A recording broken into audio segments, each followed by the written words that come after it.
welcome back. This is part 2. We've got the engine out, as you remember. We stripped it, we assessed it, everything is all good. We're going to clean it today, we're going to go through that process, and then later on we'll go on to porting.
I'm just going to stare at you.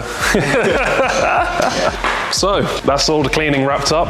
Hope you enjoyed seeing the process of that. Now we're going to move on to the Bridgeport. I've already marked up where I'm going to be porting on the iron, so I'm just going to crack on with that and let the porting do the talking.